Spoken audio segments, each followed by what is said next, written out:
وعقد العقد، وقال له لقد اخليت لك حجرة في بيتي فاذهب وصل العشاء وستجد الزوجة في انتظارك.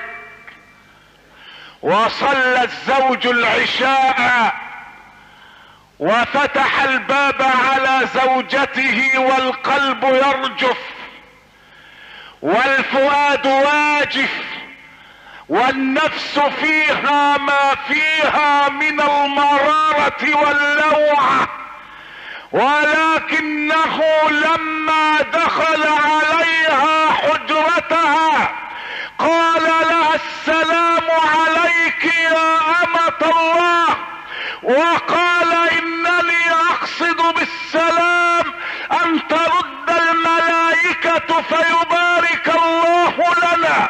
فلما القوا عليها السلام ردت عليه السلام وقامت واقفة ومدت يدها اليه.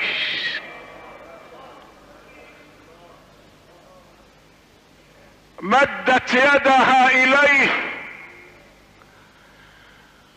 ووقف ثابت عاجبا. سمعت السلام فليست صماء، وردت السلام فليست بكماء، ومدت يدها في يده فليست عمياء، وقامت واقفة فليست كسيحة.